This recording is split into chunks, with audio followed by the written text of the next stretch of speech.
ជំរាបសួរbonjour ពុកម៉ែបងប្អូនទាំងអស់គ្នានាងខ្ញុំឈ្មោះស៊ីថារស់នៅស្រុកបារាំង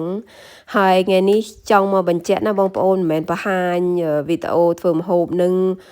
មេចុងភៅអីអត់ទេណាបងប្អូនតែចង់ប្រាប់ពីវិធីសាស្ត្រងាយនៅពេលដែលបងប្អូនអត់មានពេលសម្រាប់ធ្វើម្ហូបហើយគិតអីអត់ចេញអញ្ចឹងបើកទូទឹកកកអត់ដឹងថាធ្វើអីធ្វើម្ហូបអីត្រូវរៀបចំអីអញ្ចឹងណា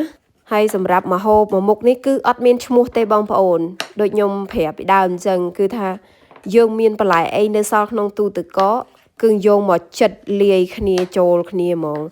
ដូចខ្ញុំអញ្ចឹងមានដលងគឺខ្ញុំយកដលងមកចិតអញ្ចឹងមកហើយការ៉ុតនឹងដូចគ្នាយកការ៉ុតមកចិតអញ្ចឹងទៅហើយសម្រាប់តម្រង់បន្លែបងប្អូនចង់ចិតមិនក៏បានដែរបងប្អូន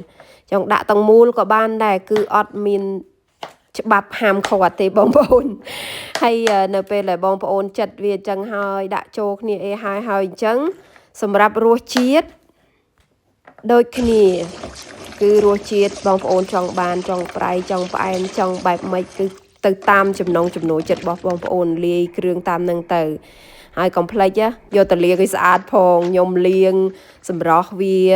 រៀងដាច់ទឹកមកទុះហើយបានខ្ញុំយកមកដាក់ចូលនៅក្នុងអាថាសអូវិនខ្ញុំបងប្អូន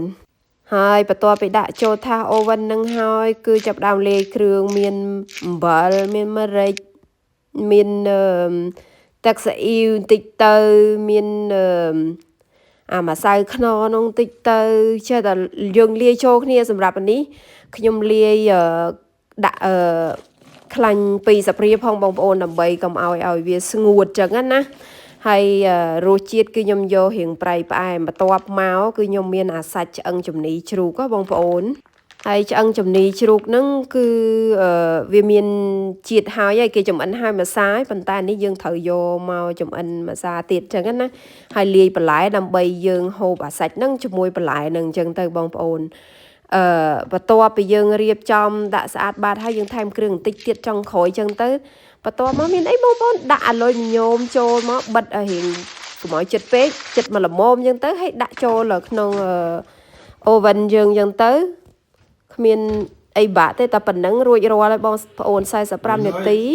ឆ្អិនជាការស្រេចអរគុណច្រើនពុកម៉ែបងប្អូនទាំងអស់គ្នាសុខសប្បាយសំណាងល្អ